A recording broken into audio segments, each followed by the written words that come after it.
आदिवासी मामलों के मंत्रालय का नेतृत्व कोई गैर आदिवासी करेगा। सुरेश गोपी की टिप्पणी इतिहास की कसौटी पर क्यों खरी नहीं उतरती? आदिवासियों को हमेशा से सरकार में कमतर आंका गया है। केवल एक आदिवासी नेता ही आधुनिक विकास और पारंपरिक संस्कृति के संरक्षण के दायरे से परे समुदायों की जटिल मांगों को समझ पाएगा। केंद्रीय मंत्री सुरेश गोपी का यह बयान कि उच्च जातियों को आदिवासी मामलों के मंत्रालय का प्रभार संभालने की अनुमति दी जानी चाहिए, न केवल भारतीय राजनीति में आदिवासी प्रतिनिधित्व के इतिहास की गलत व्याख्या है।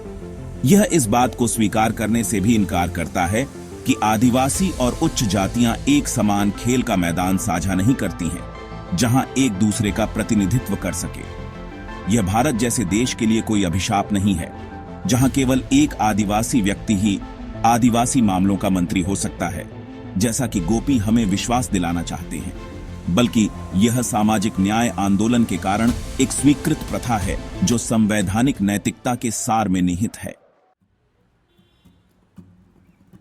1999 में जब जनजातीय मामलों के मंत्रालय को सामाजिक न्याय और अधिकारिता मंत्रालय से अलग किया गया था, अनुसूचित जनजातियों, भारतीय समाज के सबसे वंचित वर्ग के एकीकृत सामाजिक आर्थिक विकास की दिशा में अधिक केंद्रित दृष्टिकोण प्रदान करने के उद्देश्य से तो किसी भी कानून ने यह अनिवार्य नहीं किया था कि एक आदिवासी व्यक्ति को मंत्रालय का नेतृत्व करना चाहिए, लेकिन यह स्पष्ट था कि आदिवासियों पर अलग से ध्यान देने के लिए एक आदिवासी नेता की आवश्यकता थी, जो आधुनिक विकास और पारंपरिक संस्कृति के संरक्षण के द्विआधारी से परे समुदायों की जटिल मांगों को समझने में सक्षम हो। 1960 के दशक से हाशिए के समुदायों के सामाजिक और आर्थिक कल्याण को देखने वाले मंत्रालय, सामाजिक सुरक्षा मंत्रालय, सामाजिक कल्याण मंत्रालय, महिला और सामाजिक कल्याण मंत्रालय का नेतृत्व एक आदिवासी द्वारा नहीं किया गया है। एक उदाहरण को छोड़कर, जब भाजपा नेता करिया मुंडा वाजपेयी सरकार के दौरान 16 दिनों के लिए कल्याण मंत्री बने थे, एक अलग मंत्रालय के गठन के बाद ही आदिवासियों को केंद्र में अपने स्वयं के कल्याण विभाग का नेतृत्व करने का मौका मिला। संविधान सभा की बहसों के दौरान भी निर्णय लेने वाले निकायों में आदिवासियों के प्रतिनिधित्व पर चिंता जताई गई थी। 19 दिसंबर 1946 को जयपाल सिंह मुंडा ने मौलिक अधिकार, अल्पसंख्यक और जनजातीय और बहिष्कृत क्षेत्रों पर सलाहकार समिति में आदिवासियों के प्रतिनिधित्व के बारे में बात करते हुए कहा, मैं अल्पसंख्यक समुदायों को बधाई देता हूं जो संख्यात्मक रूप से उनके हक से अधिक सीटें पाने में सक्षम हैं। मैं उनसे यह सब करने के लिए नाराज नहीं हूं, लेकिन तथ्य यह है कि उन्हें उनके हक से कहीं अधिक सीटें दी गई हैं, जबकि जब हम अपने लोगों, इस देश के असली और सबसे प्राचीन लोगों की बात करते हैं तो स्थिति अलग है। सलाहकार समिति में एकमात्र आदिवासी सदस्य के रूप में मुंडा का तर्क निराधार नहीं था। समिति में न तो कोई आदिवासी महिला थी और न ही गोंड, भील या उरांव समुदायों का कोई प्रतिनिधित्व था, जो 1941 की जनगणना के अनुसार आदिवासी आबादी का बड़ा हिस्सा थे।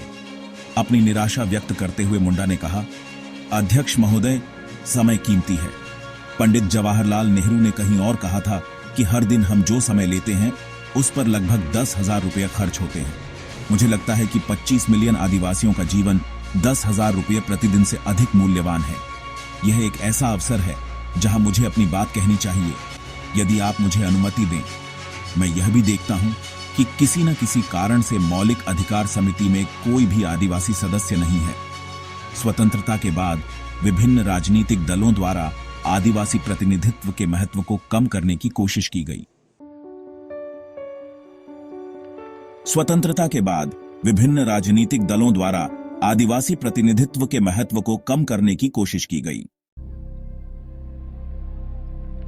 सबसे हालिया उदाहरण 2014 में भाजपा द्वारा आदिवासी बहुल झारखंड राज्य के मुख्यमंत्री के रूप में रघुबर दास को नियुक्त करने का निर्णय है।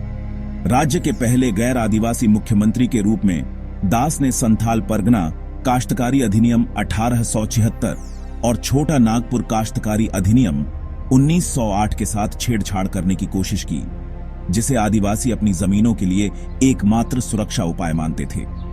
संशोधन के प्रयासों से भारी आक्रोश पैदा हुआ और दास के नेतृत्व वाली सरकार को उन्हें वापस लेना पड़ा। लेकिन आदिवासी इसे नहीं भूले। 2019 और 2024 दोनों में उन्होंने हेमंत सोरेन को जबरदस्त जीत दिलाई। 2024 के लोकसभा चुनाव में भाजपा ने झारखंड में सभी 61 आरक्षित सीटें खो दी और साल के अंत में विधानसभा चुनावों में उन्होंने एक 61 निर्वाचन क्षेत्र को छोड़कर सभी खो दिए। इसलिए भाजपा किसी से भी बेहतर जानती होगी कि जब एक गैर आदिवासी को आदिवासी बहुल राज्य का प्रभार दिया जाता है तो क्या होता है। गोपी को यह भी पता होना चाहिए कि देश में आदिवासियों और अन्य लोगों की स्थिति किसी भी माप सूचकांक के तहत समान नहीं है।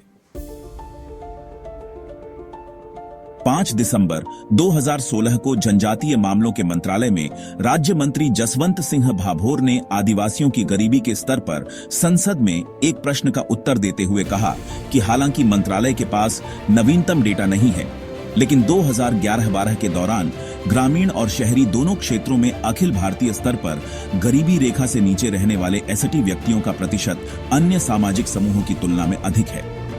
गरीबी रेखा को परिभाषित करने की तेंदुलकर पद्धति के अनुसार 2011-12 में ग्रामीण और शहरी क्षेत्रों में गरीबी रेखा से नीचे रहने वाले आदिवासियों का प्रतिशत क्रमशः 45.3 और 24.1% था। उल्लेखनीय रूप से यह सामान्य जाति से बहुत अधिक था। ग्रामीण में 15.5% और शहरी में 8.1%, जिसका प्रतिनिधित्व गोपी करते हैं। इसलिए आदिवासियों को अन्य मंत्रालयों का प्रभार दिया जा सकता है, न कि इसके विपरीत। विपक्ष के कोलाहल के सामने गोपी का पीछे हटना एक स्वागत योग्य कदम है, लेकिन केंद्रीय मंत्रियों को अधिक सावधान रहना चाहिए। भारत की राजनीति में उपेक्षा अंतर्निहित है। देश को समावेशिता और करुणा के शब्दों की आवश्यकता है।